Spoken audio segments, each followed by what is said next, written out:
correspondante en Afrique pendant des années, Sophie Langlois. Bonjour Sophie. Bonjour Christian. Alors, tout d'abord, quels sont les pays actuellement qui sont les plus touchés, Sophie, en Afrique?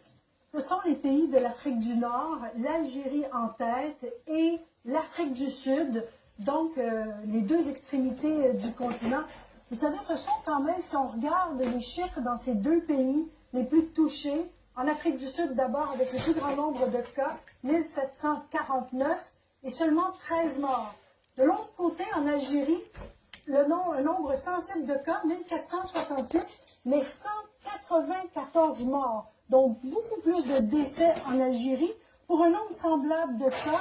Comment expliquer cette dichotomie dans les chiffres? Eh bien, je pense que c'est l'illustration parfaite qu'il faut faire attention aux chiffres. On sait, il y a tout un débat au Canada et au Québec sur ces fameuses courbes et les scénarios optimistes, pessimistes. En Afrique, il faut faire extrêmement attention aux chiffres parce que les autorités là-bas n'ont pas les moyens de les compiler, même en temps normal, et c'est encore plus vrai en temps de crise. Il y a donc l'incapacité des systèmes de santé à garder, à tenir une comptabilité. Il y a aussi des systèmes politiques qui ont intérêt à minimiser l'ampleur de la menace et l'ampleur des cas réels. Ce qui est intéressant, c'est qu'en Algérie, parlant de politique, c'est un pays qui est aux prises avec une révolte populaire qui perdure depuis 1 an, une révolte qui a fait tomber Bouteflika, l'ancien président qui s'accrochait au pouvoir même s'il ne parlait même plus depuis 4 ans. La pandémie a en quelque sorte étouffé ce mouvement populaire, mais les opposants au régime demeurent très vigilants et dénoncent ces chiffres comme étant probablement largement sous-estimés. Mais les gouvernements, en Algérie comme ailleurs, partout, ils essaient de donner le message qu'on entend ici depuis un mois, de confinement, mais ça commence tout juste à se rendre aux populations. Est-ce qu'on a raison de croire, Sophie, que la maladie semble se propager plus lentement, ou en tout cas moins rapidement en Afrique? Ben, en tout cas, les chiffres indiquent cela, et l'OMS, l'Organisation mondiale de la santé, et l'ONU ne cessent de dire depuis un mois que l'Afrique est une bombe à retardement. Donc, on s'attend depuis un mois à voir les chiffres exploser. Or, ce n'est pas encore arrivé. Écoutez, 10 000 cas, 500 décès pour plus d'1 milliard de population, ça demeure très modeste. Ce que l'on sait, évidemment.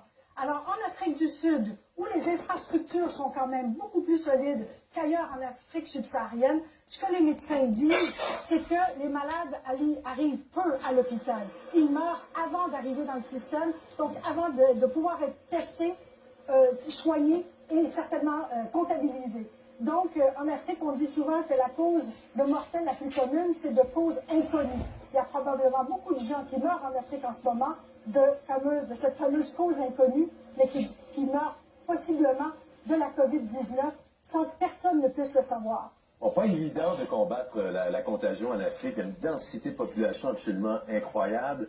Il y a les croyances religieuses, il y a plusieurs facteurs qui font en sorte que la bataille ne sera pas facile là-bas. Elle ne sera pas facile, et c'est pour ça qu'on annonce aujourd'hui du côté de la communauté européenne 20 milliards d'euros, donc 30 milliards de dollars pour aider ces pays pauvres, parce qu'il y a d'abord des systèmes de santé qui ne peuvent pas faire face même à des soins de santé en temps normal. Alors imaginez en épidémie. J'étais en Guinée, moi, il y a 1 mois et demi, Guinée là où a commencé l'épidémie d'Ebola, où nous étions d'ailleurs il y a 5 ans, et on aurait pensé que comme c'est un pays qui a été durement frappé, plusieurs milliers de morts en Guinée avec l'Ebola, qu'ils auraient mis en place le système de santé, au moins un grand hôpital à Conakry, la capitale, pour être capable d'y répondre. Eh bien non, l'hôpital il y a eu des travaux de fait, mais ils ne sont même pas encore terminés.